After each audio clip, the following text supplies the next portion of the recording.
name's Alex Rodriguez, reminding you, you don't need a contractor, you need a team of pros. Hey guys, Alex with Bay Cities Construction here. Good afternoon, it's Tuesday and it's another episode of Bay Cities Construction, the construction show. So stay tuned, we're going to be talking about kitchen remodeling, some tips and tricks. Don't go away, we've got some amazing offers too at the end of the show. We'll be right back.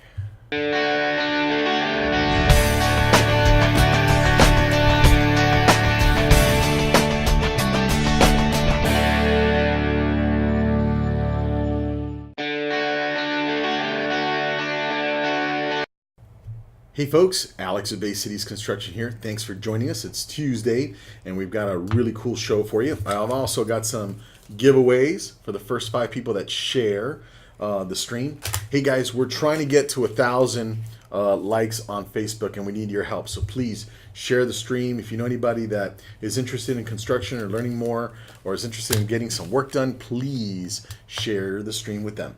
I got some coffee. I've got some Home Depot. I've also got some dinner for those nerds that can give the right answer to our construction quiz question. All right, hey, so we're talking about kitchen remodeling. We've gotten quite a bit of jobs booked for the summer, and I know a lot of you are considering doing a kitchen remodel or know somebody that wants to do a kitchen remodel. So we're going to talk about some of the tips and tricks of kitchen remodeling and some of the pitfalls. We're going to talk about like the most common pitfalls in kitchen remodeling. Hey, so if you are interested in a ADU, an auxiliary dwelling unit, please go ahead and go onto the library over on YouTube. We've got the last week's episode was on ADU, auxiliary dwelling units. If you're thinking about doing a granny flat or something like that, you can catch the replay on that. It's episode 19. It's really easy to find on our playlist on YouTube. It's Bay City Builds, YouTube//Bay City Builds. Or you can follow them on Facebook too. All right, hey, so tonight we're going to talk about makeover versus remodel, how the design impacts your price, unforeseen costs. Woo! That's what everybody gets always pissed off at me about. Stuff that's in the walls that I should have seen with my x-ray vision that I don't have. And, boom, you open up a wall and it's a disaster zone and everybody gets pissed off. So we're going to talk about some of those things. We're also going to talk about some tips and tricks. And we're going to talk about the process, a little bit about the process of getting your permits pulled. Okay, there's a couple little tricks about that. All right, so let's talk about makeover versus remodel. What the heck does that mean?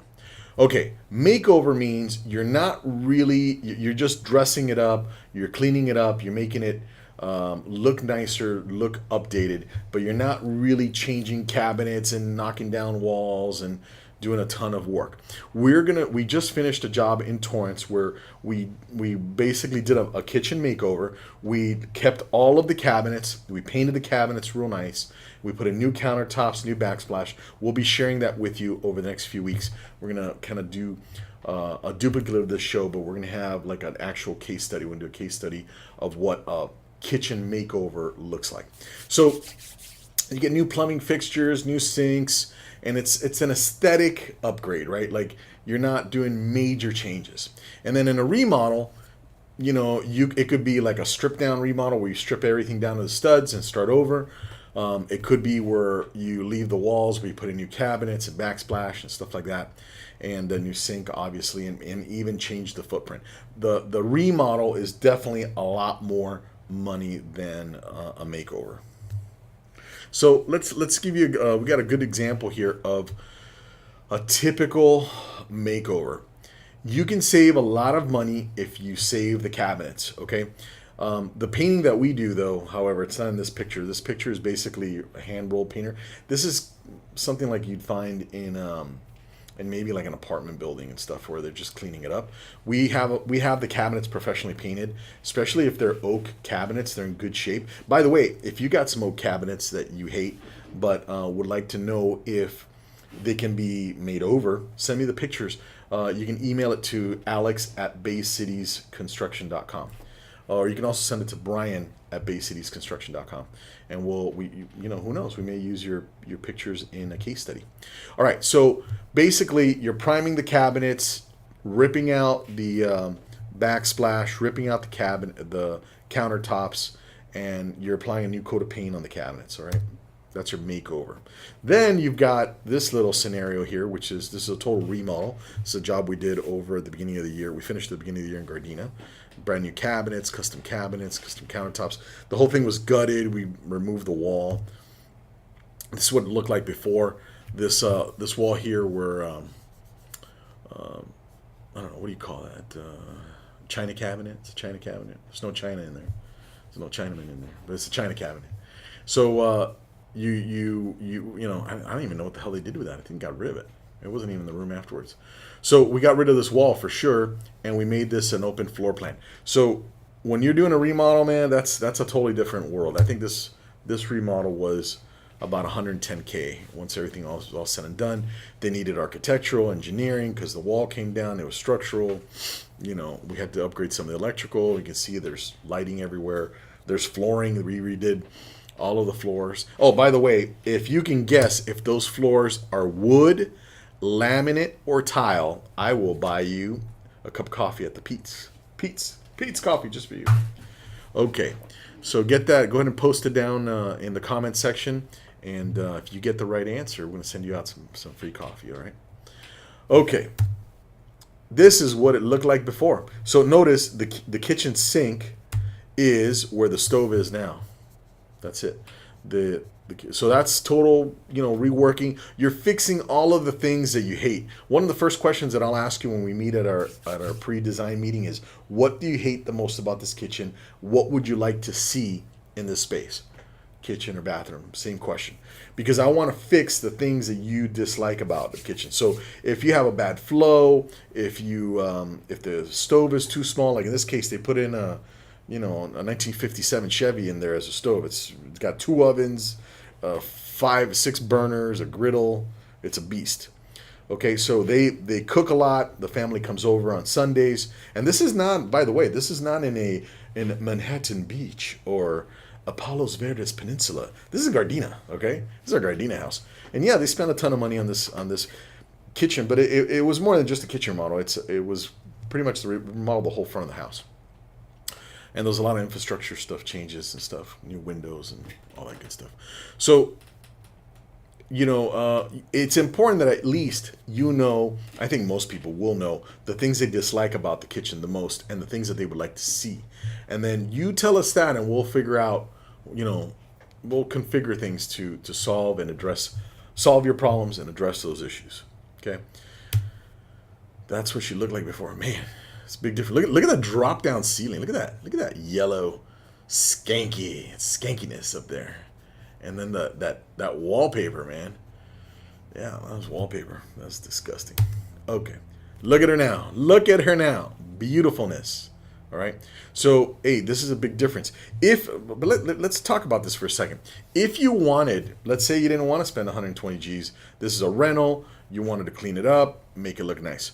You would paint these cabinets, put in new hardware, get rid of the drop-down ceiling deal, put in new countertops, new sink, new plumbing fixtures, and deal with the floor. One way or another, new floor, whether it be tile or some kind of laminate, something like that. That kind of a setup, this could be done. You could clean the skankiness out of this kitchen if you wanted to. But there were some fundamental things that needed to change in order for the kitchen to be more usable for this family. But you should know that I wouldn't be like, no, I don't want to deal with this makeover. If you came to me with this kitchen, you said, hey, I need to do something. I want to, my budget is, I don't know, 20 grand or 15 grand or, whatever it would be, not 100, then, we could do something. We could do something for you. All right. What are the unforeseen costs? Holy smokes. All right. I got to tell you that as your contractor, this is the number one point of contention, because as your contractor, I am expected to have x-ray vision, of course, you understand, and be able to see the mold and the rat droppings and all of the other disgusting, skanky stuff that's been inside of your walls for the last 35 years, right? When we open this up, some people, they think that I put that in there or something. Some people do. Other people are pretty reasonable. But, the ones that are unreasonable are the ones that stick with you. So, okay, listen, guys. Sometimes you open up this wall, you're going to have some dry rot. You're going to have termite damage. You're going to have just a hot mess in the walls. You got to deal with it, okay? You got to deal with it. You got to come up with a game plan to remediate it.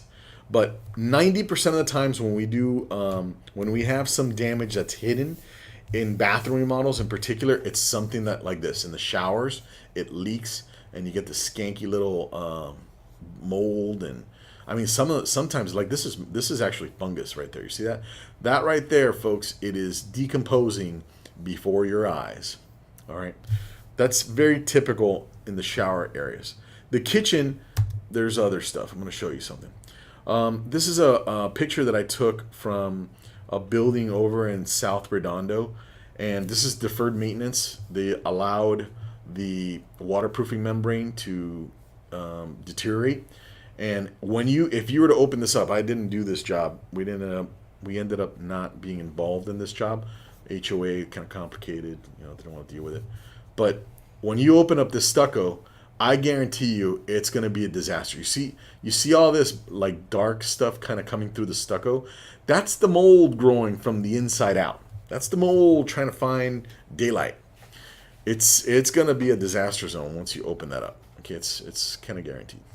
So dry rot, termites, fungus, common unforeseen costs. Hard to quantify how much it's going to cost until you demo out all the stucco and expose all of the affected area.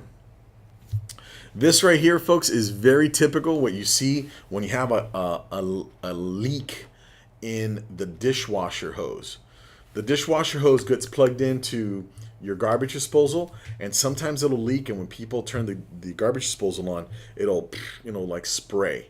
And since it's underneath the sink, it's just constantly being exposed. If you have a house in Redondo Beach, Manhattan, not Manhattan, Redondo Beach, Hermosa Beach, and Torrance, a lot of the houses that have cabinets from the 1980s have no backing. So what you're looking at here is really the painted drywall, and it gets sprayed on, and man, that little humidity over by the beach, it turns into this black moldy stuff that's disgusting.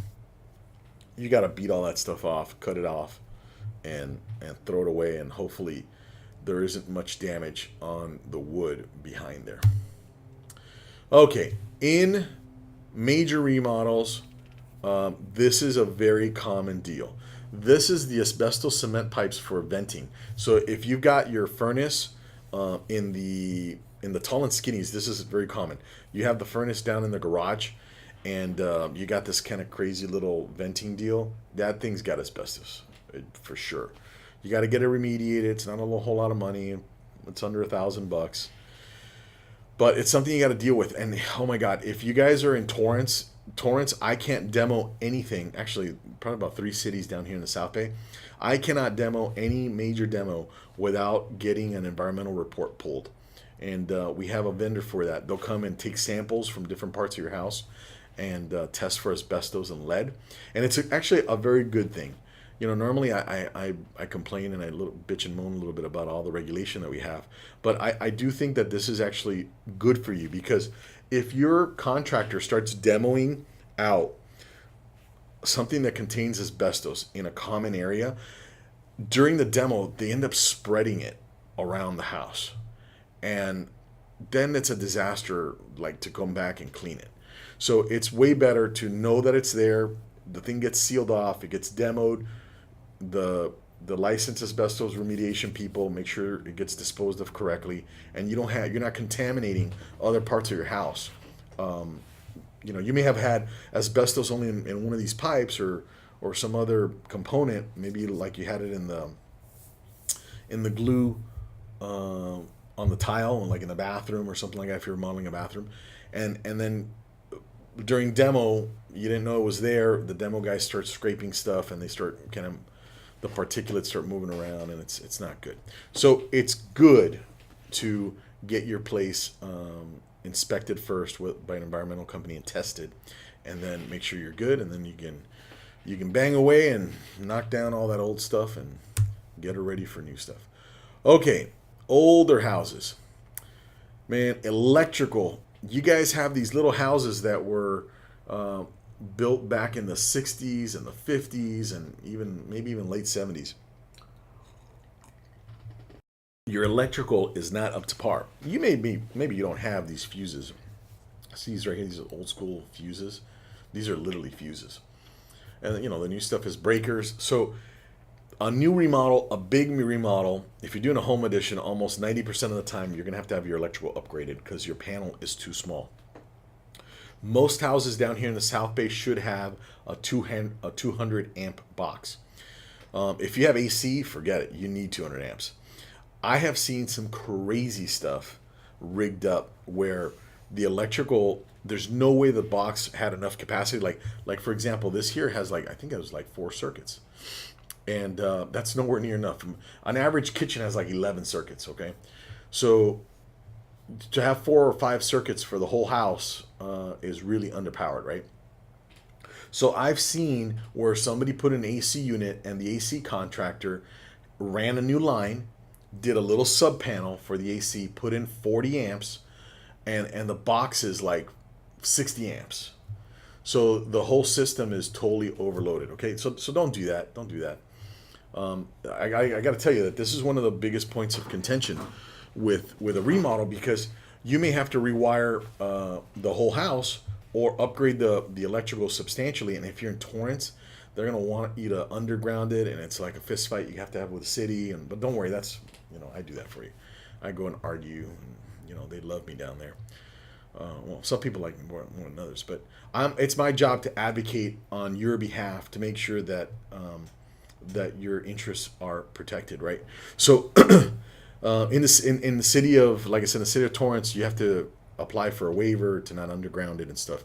But you're going to have to upgrade your box 90% of the time to at least a 200 amp box. If your house is over 2,300 square feet, you're probably going to need a 400 amp box, which is, that's a totally different deal. But don't get scared off about that. Check your box and see what you got. If you don't know what you got, take a picture of it, send it to me at Alex at Bay Cities Construction, or send it to Brian at Bay Cities Construction, and we'll give you our honest assessment of what you got there and what it's going to take to make it right. And it's going to be free, okay? So send it over. I don't mind having a quick conversation with you and giving you some valuable info. All right. Let's see what else we got here. Oh, this right here. This is very common in a kitchen or bathroom remodel. This is what the pipe used to look like. This is what it looks like now. In many cases, it's even worse than that. It's down to pinhole, deal. So if you've got pipes that drain real slow, it's most commonly because of this situation here. We're going to do a major remodel on this property up in PV, and they've got pipes that look like that. They're pretty hammered out. This is old cast iron. It's bad. It's corroded. It's been there for 60 years or whatever the heck it's been there for. So it's done. It's got to be blown out and thrown out. All right. Hey, listen. We're going to take a little break. We'll be right back. We're going to cover how design impacts your price. Don't go away. We'll be right back. The kitchen you want today from Bay Cities Construction in the Southern California and Los Angeles area. There is no better company who takes time out of the equation to get you a detailed plan of what your new kitchen will look like. Get your design plans done, your interior design plans done, and entire project scope done right now. Get your finished kitchen in 90 days or less. We are the best in the Los Angeles and Southern California area, and there's no need to shop anywhere else. Just get started with Bay Cities Construction. Go to baycitiesconstruction.com. That's baycitiesconstruction.com. Looking for a bathroom remodel in the Southern California and Los Angeles area? If you've shopped and you've looked at prices and have no clue where to start, let Bay Cities Construction get you started with a quote of get design, interior design, project scope, and know exactly what it will cost to get your bathroom remodeled. There is no guesswork and no need to shop around. Just take time out of the equation to get your new bathroom in 90 days. Get your estimate now at baycitiesconstruction.com. That's baycitiesconstruction.com. Hey guys, we're back. We're talking about how your design impacts your price or your costs, your construction costs. All right, so we got here is the floor plans of a project that we were designing. And as you can see here, this is let me just kind of tell you what you're looking at here. It's a bathroom. You've got a double sink deal. You've got an enclosed potty. You've got a shower, a walk-in shower, and then you've got this walk-in closet. Okay, here this is the doors that double doors that lead into the room. So this design is one of two floor plans that we came up with to address the major concerns that the people had. So under this scenario, we ended up moving a shower, creating a new shower here where the old tub used to be here. But you got these two windows that are oddly placed, and we didn't want to mess with the windows because that just opens up another can of worms with city planning. And if you're in Torrance, in some areas where there's a hillside, you got to get your neighbors to sign off on the windows, and it's kind of a big hassle. All right, so the first floor plan yielded kind of a higher cost. Under the second floor plan, we closed down the window and put the shower here. We put a pony wall here and brought the two sinks together. So basically, got a drawer bank, a 24-inch vanity, a 12-inch drawer bank, another vanity, and then an 18-inch drawer bank. So this is relatively pretty balanced, and we're already using the vent lines that are already in the wall. We're using the copper that's already in the wall. So this helped shave quite a bit of money off the deal. I think this shaved off like about, I want to say it was like 10,000, maybe 12,000 bucks. Now the homeowner wanted an area for her to put her makeup on. So what we did is we created this little cubby here where she could buy a dresser of her choice, and we were going to put some electrical for lighting in there, and then that would be that. And then the entrance into the closet stays in the same spot. And anyway, this is a great example of moving some things around will basically impacted the cost in a good way. And it looks good too. I think the bathroom's functional. She was very fortunate that she had such a big bathroom. You have, not a lot of you have big bathrooms. Most of you have these little 10 by 5s that, there's only so much you can do with it. But for a master bathroom, this was a pretty awesome bathroom. So let's look at the impact on the cost. So in here, you see this, you open up the walls. This has a bunch of galvanized stuff. It's a bit of a nightmare. Many of you have shared walls in the condo units. For those of you in South Redondo and in Torrance. And, we just have to deal with stuff like that. We got to deal with replacing noisy pipes. You guys may have some pipes where you can hear the water coming down. There's actually some really cool soundproofing tape that we've been using lately to lessen the noise of water running down the pipes. So those are things you got to deal with. Okay, so tips and tricks. Interior design. It is really, really imperative that you design towards a budget, okay? You really got to keep that in mind. You got to keep in the budget. If you're talking about, hey, look, I've got a limited budget, you're not moving stuff around, you're not swapping things out, you're not knocking down walls, you got to leave stuff where they are, okay? It's really important that you have a realistic expectation about this, and it's important that you design with that budget in mind. So you may be thinking that black granite is kind of cool because it's popular. Don't do black granite. You're going to really be unhappy because that black granite, although it looks really cool now that it's nice and clean, every time you put a cup down, a cup of a tasty little beverage on top of your black granite, it's going to leave a white mark on there. It's going to bug the heck out of you. Some of you like black slate for the bathrooms. Man, that's like a kiss of death. You're going to be unhappy with that the whole time. You gotta understand there's some trends that look good in a magazine cover, but it's not practical for everyday life. what do we got here? We got, okay, this concrete look. Okay, I can't tell you how many concrete countertops and concrete stuff I've had to beat off because the concrete actually wears. Concrete and water it's not a good match. The concrete actually wears off and you can start seeing the aggregate on the stone, and it's super porous. So it means that it is literally a petri dish growing bacteria and other skanky stuff on your countertops. I've had to knock down at least 3 concrete countertops over the years. And I'll tell you, it's one of those things that like seems like a good idea at the time because it's a lot of times people have done it themselves and they stain it and all that, and it just looks bad. It looks bad after a while, and it's not very hygienic. Okay, so don't do that. Don't do that. Okay, hardwood floors in the kitchens. Man, it's really bad. It's, you know, the only idea that's worse than a hardwood floor in the kitchen is a hardwood floor in the bathroom. That's the only one.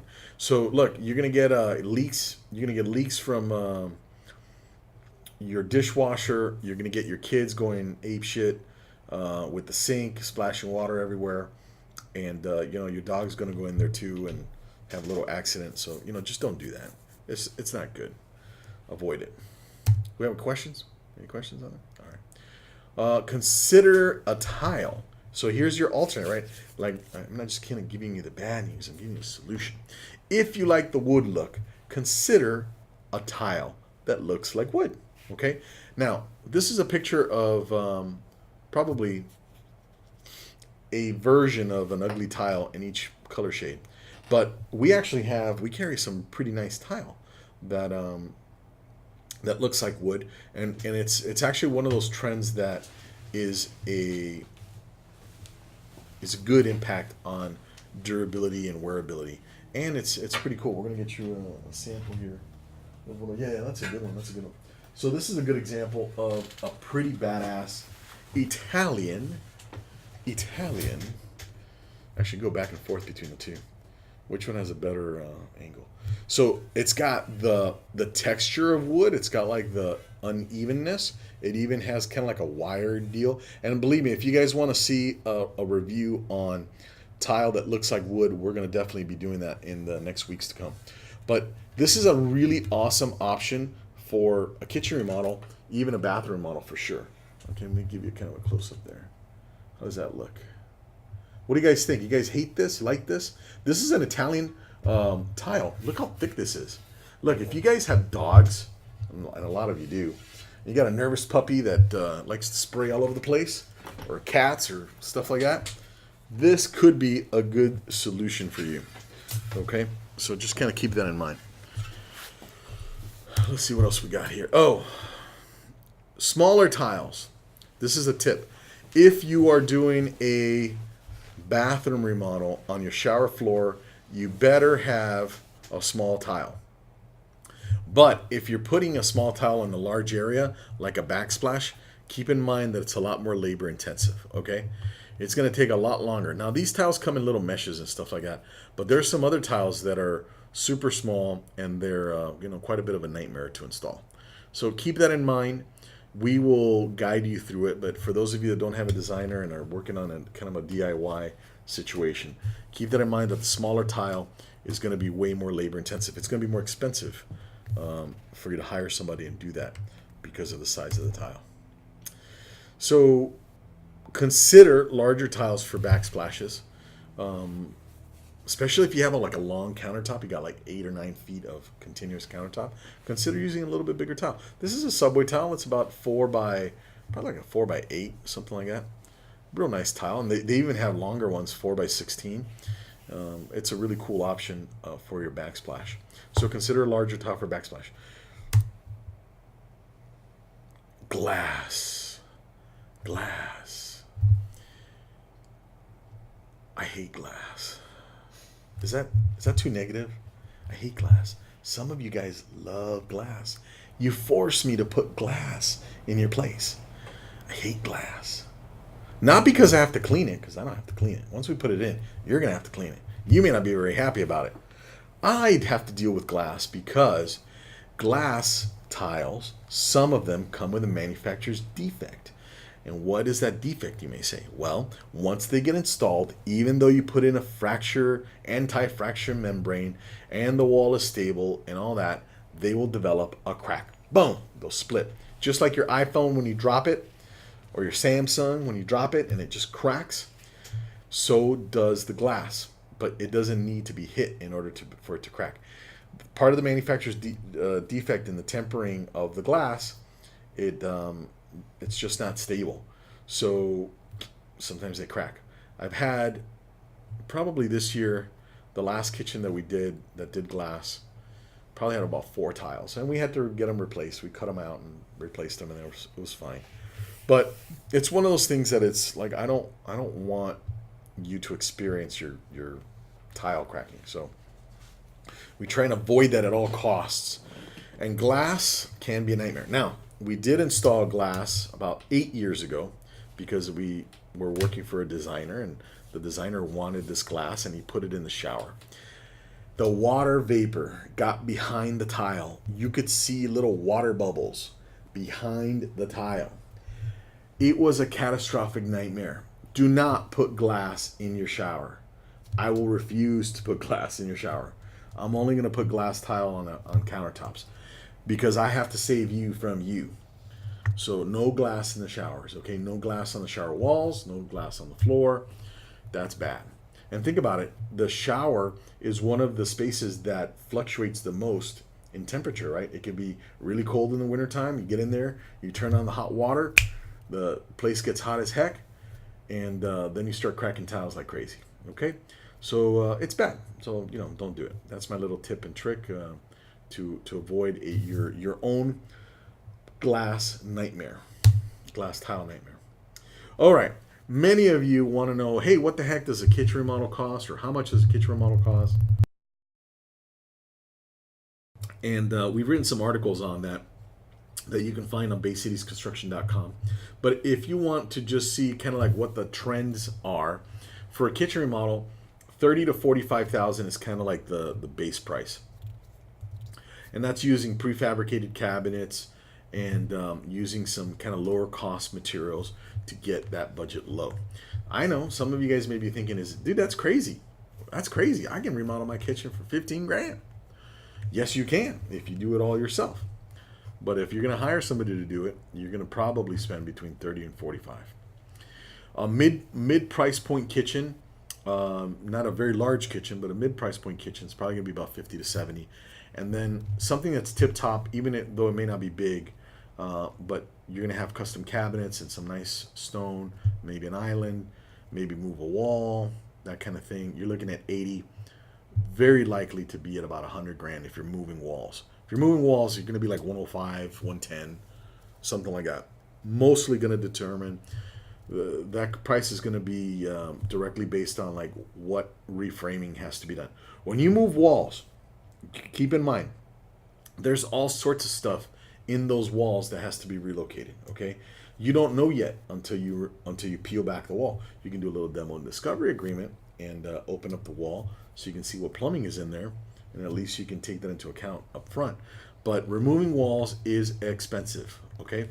Remember, you got to remove the wall, and then when you repair it, you got to make sure that no one can tell that there was a wall there, okay? You got to fix the floor, you got to fix the ceiling, you got to move vent pipes, you got to move plumbing, you got to move all sorts of stuff that may be in the wall. That wall may be load bearing, and you have to do some structural retrofitting in the ceiling to move those loads so you don't have a perpetual crack or weird stuff happening in your house, okay?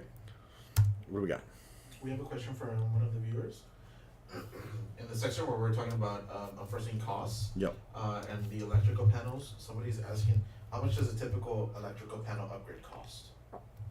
Between $2,200 and $3,200, and it really depends on what the heck the electrical conduit is going through. Some cases you have to cut concrete to upgrade it. You got to run. If you have an overhead drop, many times Edison will make you move where the box is, and if you got to move where the box is, it's kind of a big hassle. But I would say probably if you're basically removing the box and putting the box in the same spot, Probably close to the $2,200, $2,500, something like that. And if you have to move it, then it's hard to say. And guess what? The city does not determine where your electrical panel is. Edison has to they'll give you the design. Like if you call them and you tell me I need a spot check, a meter spot check, it'll take about 4 or 5 days, but their engineers will they'll go to your house, draw out where they want the meter box, and give you the specs on how it has to sit on that wall so that it's complying with Edison's standards, right? So that's a great question, actually. That's one of the hidden costs too, by the way. If you're remodeling your kitchen, you need to add 5, 6, 7 circuits, and you don't have it. Let's say you had 5 circuits for the whole house. Boom, you got to do a remodel. We had that issue where it killed the deal over in Hermosa Beach. Really nice lady, Emily, and her house was all wire that was wrapped in paper, like in that fabric. Okay, it was toast. We couldn't touch that remodel without redoing the entire house. It wasn't even just the new panel. We had to rewire the whole thing. So it killed the deal because it was expensive as heck to do that. It was above her budget for remodeling the kitchen. But that's good to know up front before you do the demo and you're in it. We were able to discover that during the design phase. So that's a great question. Any other questions? Do I need an engineer or permits? Man, I get this question all the time. People are like, I don't really need an engineer for this, do I? You do if you're removing a wall. If you are in a condo complex with 5 units or more, you need engineering for just about everything. Even if you're removing a wall, the engineer has to say that wall is not load bearing.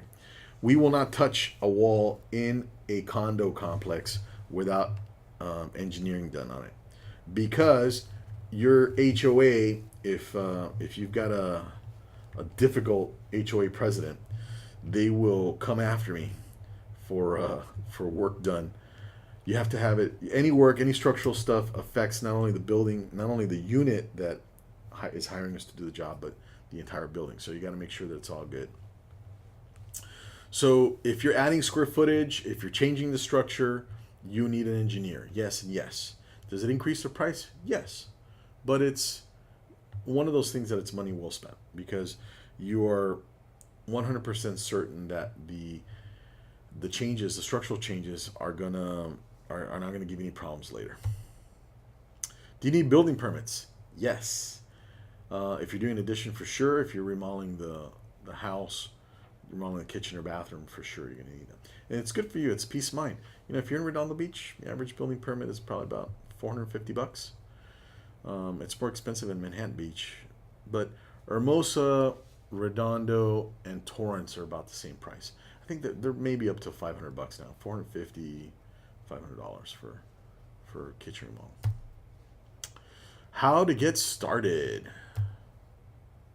Well, first thing you need to do is set a budget. Come up with a budget that you can make sense of, that you're comfortable with.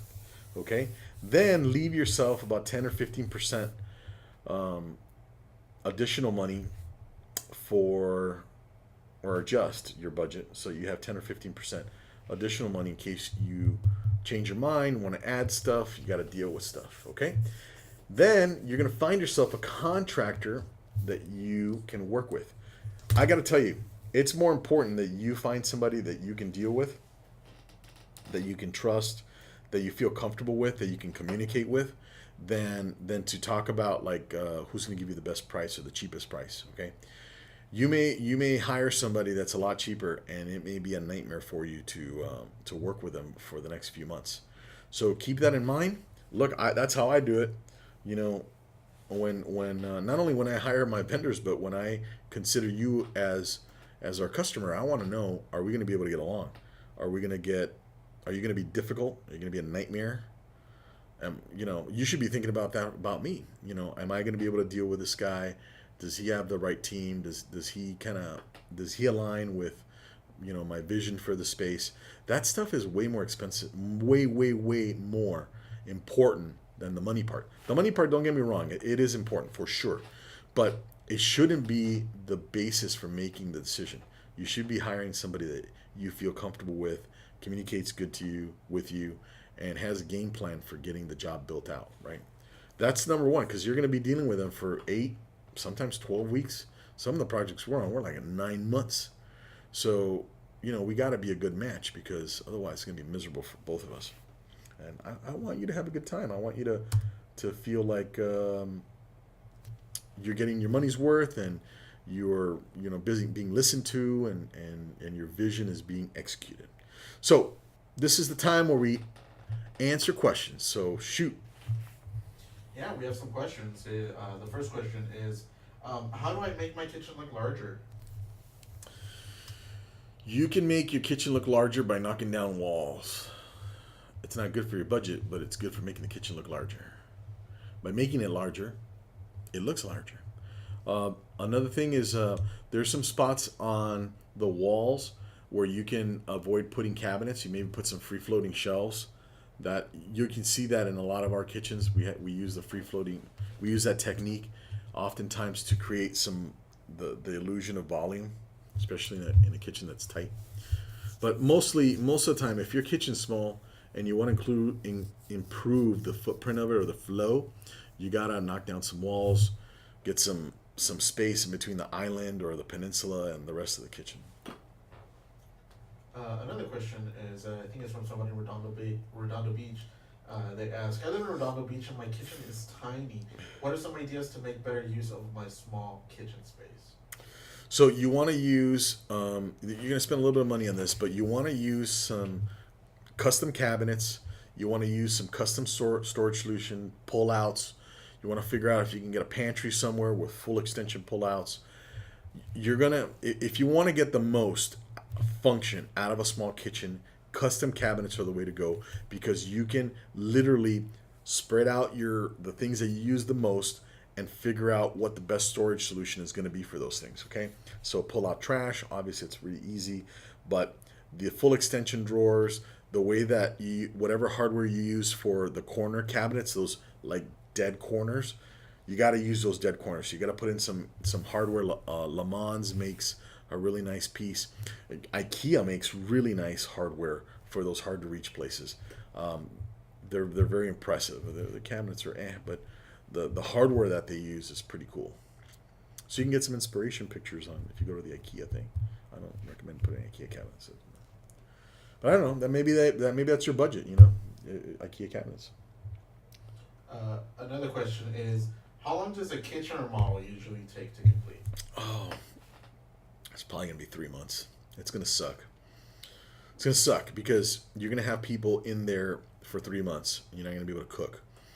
We've had kitchens that we did in 2 months, but 3 months is kind of like the norm. There's always some kind of freaking issue that comes up. You always have to move something that's in the way or some BS. But count on 3 months. If it ends up being 2 months, 2.5 months, then smile, because you're in the good graces of the Lord. Another question. Will you work with an owner that doesn't want to take out permits? No. There's a couple deal breakers for us. Not pulling permits on kitchen remodels is a deal breaker. Dealing with people that are condescending are deal breakers. And it's kind of it. We're pretty easy to work with, but like those are kind of like some deal breakers.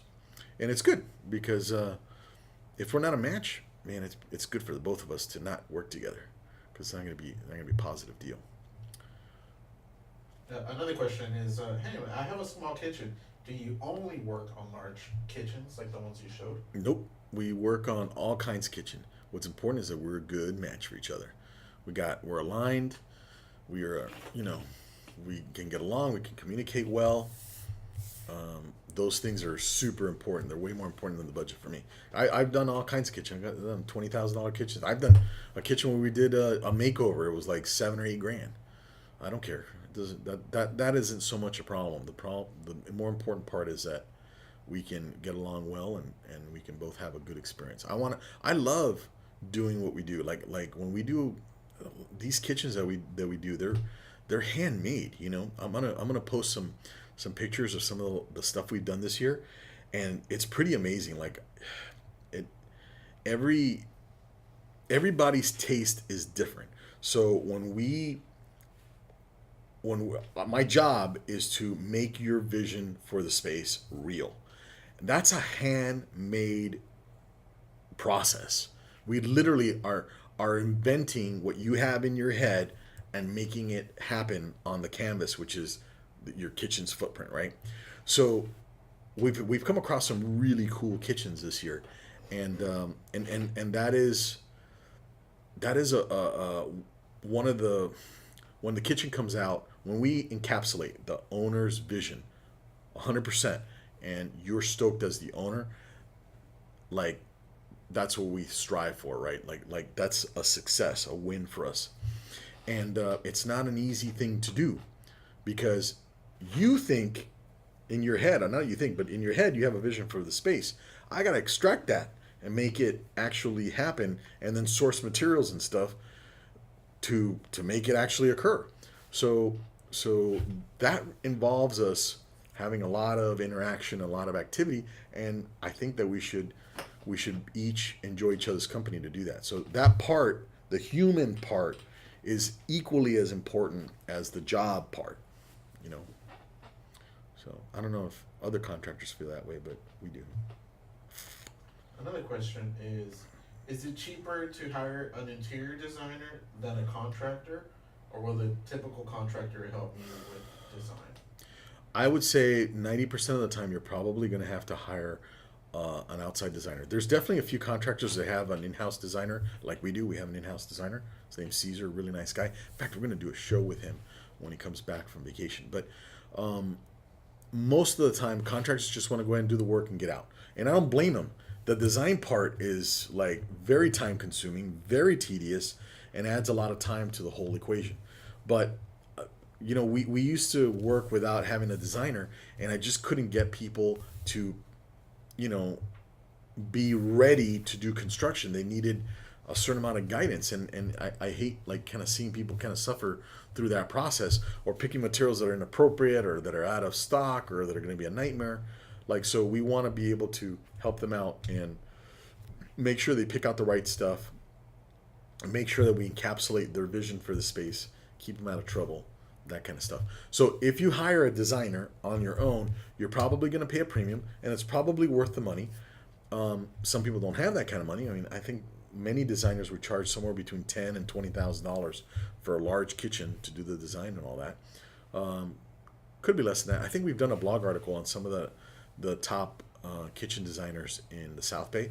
If you look up best kitchen designers South Bay, Bay Cities construction, that blog article will pop up, and you may want to explore that.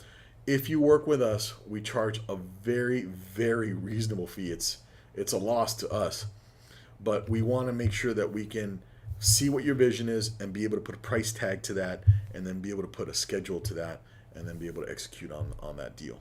So that's how we work. Our design fee is going to be a fraction of what you would pay an interior designer. It isn't to say that one is better than the other. It's just different. If you hire a designer, that's all that they do. They're going to come up with a pretty nice design. You're probably going to like it, and that'll be that. So if you hire us to do it, we'll put in the design. We'll put in the entire design process for a very nominal fee.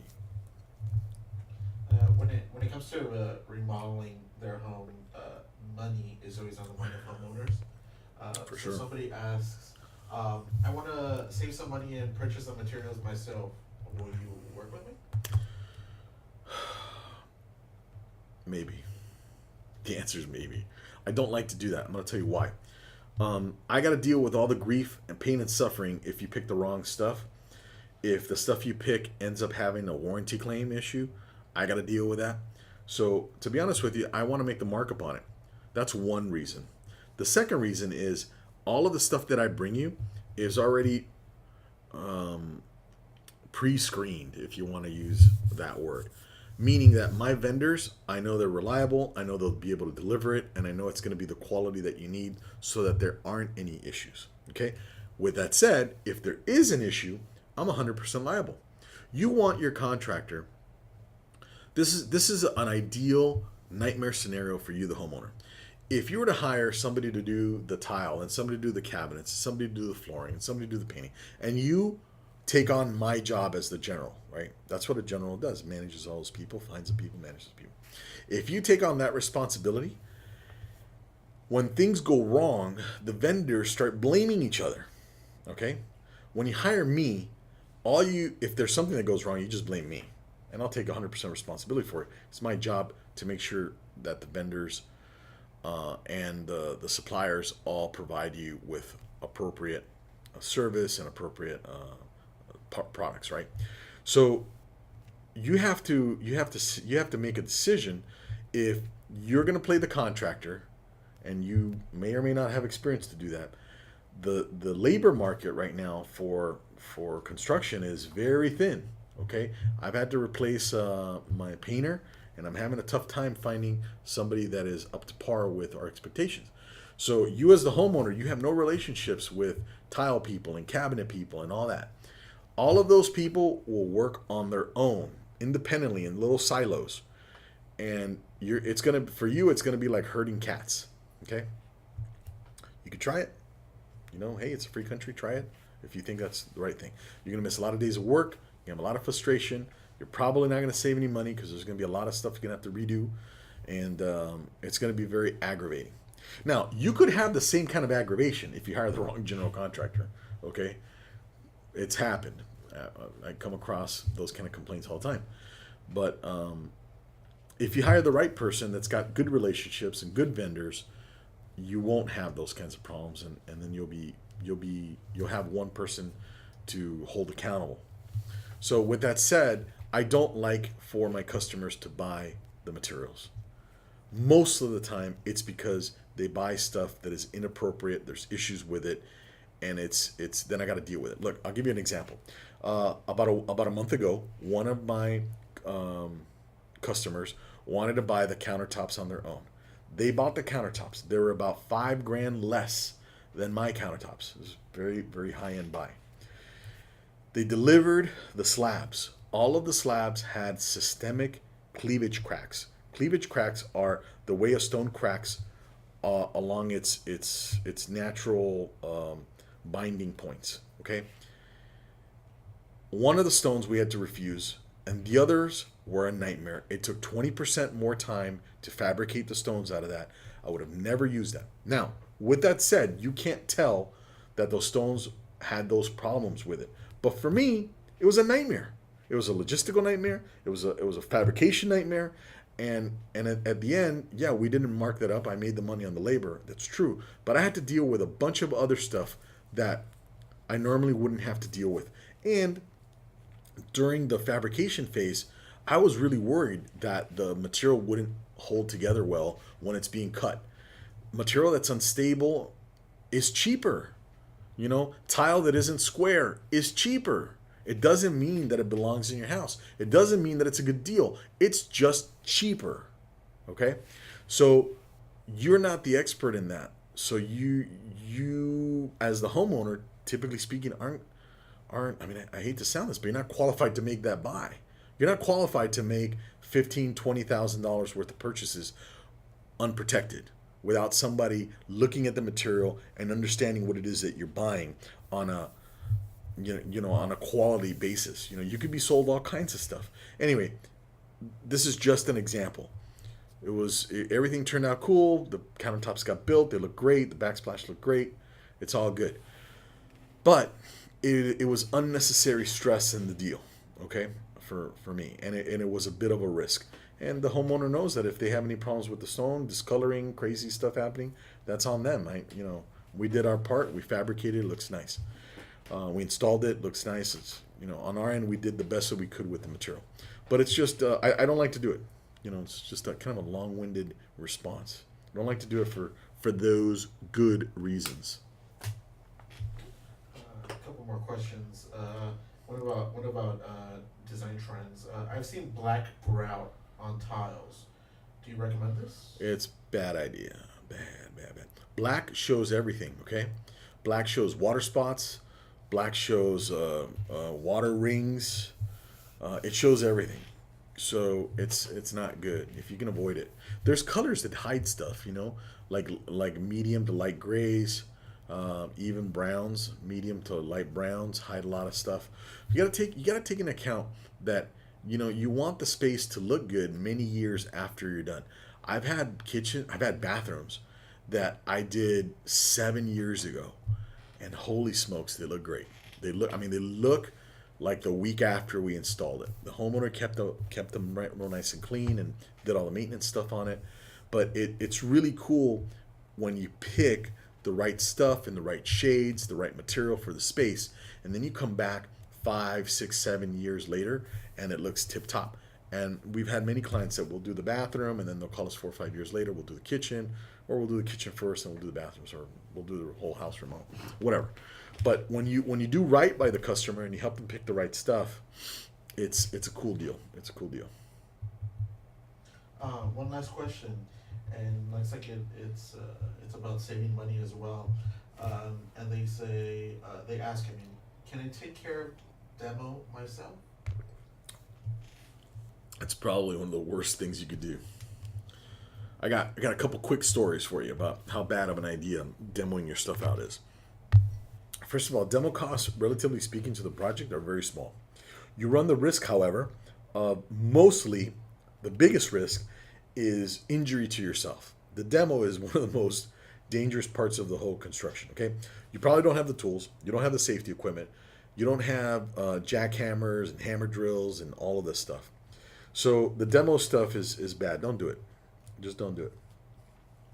In the scheme of things, look, you have to ask yourself, either you have money to do the project or you don't. Don't cut around corners where you're putting yourself at risk. I've had a good buddy of mine was like a 6'3" police officer, super strong dude, and he wanted to do some of the concrete flat work, and it basically entailed lifting up like 65-pound bags or 60-pound bags of concrete up some stairs and getting into his backyard. I told him, man, I got some guys that will do that for you. Don't worry about it. He's like, no, I'm good. I need the exercise. Long story short, he threw out his back. He was out of work for 2 weeks. Okay, did he save any money by doing this? No. I had another guy who was a lawyer, and he still is a lawyer, as far as I know. And he wanted to demo out. He wanted to do some of the demo himself. Mostly, folks, this is because you guys watch too much HGTV. All right? You think that you can bang this out in an episode, which is 35 minutes to 60 minutes long, and it's going to be all good.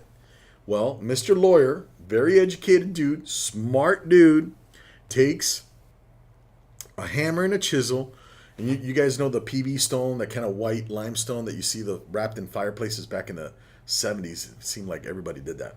Well, in his master bedroom, he started chipping away at the stone. The stone fell. He broke it loose, and it landed on his left toe and broke that toe. He was out of work for 2 weeks. Look, man, you're an attorney. I don't know. What do you make? $200 an hour, $300 an hour? Do the math, right? Like zero net savings. That was a loss. So just don't do that. You know what I mean? Like, we got guys, we got tools. We don't have to beat on stuff. We've got jackhammers that just break the mortar, and it's controlled. It's controlled chaos. So just let us handle it for you, and you're all good. You'll be all good. You're going to stay out of trouble. All right. If you guys want to learn more about construction, visit our blog, baycitiesconstruction.com. Click on that little top page there. You'll see the blog article. If you need help with home remodeling, you have some questions, send me your pictures, okay? This is kind of like a new thing that we've started this year, or really this quarter, where you send us your picture and I'll give you the feedback over the phone. You don't even need to call me into your house. If you want to, we can definitely set up a meeting. But if you want to send me some pictures and want to get some feedback on what it is that I think can be done, should be done, take a picture, send it to me to Alex at baycitiesconstruction.com or Brian at baycitiesconstruction.com. He'll forward it over to me, and we'll get you some feedback on your place. If you're ready to schedule a meeting with us, go ahead and go onto our website, fill in the deal, schedule a meeting. We'll get you set up right away. For those of you who don't know about us, we've been around for 15 years. That's my contractor's license there. That's Steve, my childhood friend and project manager. And look, this is a family business. We got some really nice people, really cool people, really talented people working here. That's why I always say that you don't need a contractor, you need a team of pros, because that's exactly what I feel you need. Okay, you need a team of pros, somebody to help you out with the design, a team of folks that'll do the architectural engineering for you, represent you at the city, manage your project, build you out a beautiful, beautiful project. That's what we do here. Okay, for those of you that haven't been watching our show, go ahead and like us on Facebook. You can also follow us on YouTube. We post a new episode pretty much every week, time permitting, firefighting permitting. But like us on Facebook. We're trying to get to 1,000 folks. Okay, so we need your help. Go ahead and like us, share us. You want to schedule an appointment with me? Go ahead and give our offices a call at the number up here. You have any questions? Send them over to Brian. Send us over some pictures. We'll love to give you some feedback. Thank you for being part of the show, and we will see you soon. Remember, folks, you do not need a contractor. You need a team of pros.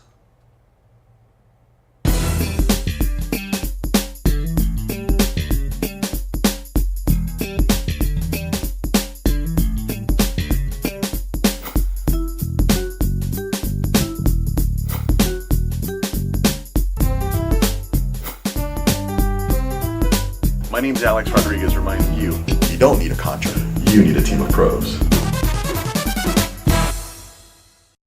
Hey, what's up, guys? I have a little offer for you. I told you that I'd give you an offer, so here's the offer. We will do the full design for you for your kitchen remodel. We'll give you cabinet layouts, elevations of your kitchen. We'll help you pick out all your materials, your countertops, your plumbing fixtures, your backsplash. We'll even help you pick your paint color, okay? $650 for the full design. If you do not like your design, I'll give you a full refund for the $650. Okay? If you do not like us and you don't want to do business with us, I'll give you your $650 back. Okay? It's a no risk offer. You can pay with a credit card, but before you can do that, you have to log on to our website, schedule an appointment, and tell me that you want to take advantage of the July offer. $650, fully refundable if you don't like your design and you don't like us. How about that? I'll take on all the risks. I'll do the 20 hours of design with you. I'll help you pick out everything. And if at the end you don't want to do business with us, no problem. No hard feelings. I'll give you a full refund. No problem. Okay? Hey, take advantage of it today. Alex, Bay Cities Construction. I'll see you next week. Thanks for watching. And I look forward to helping you out with any of your construction questions. See ya.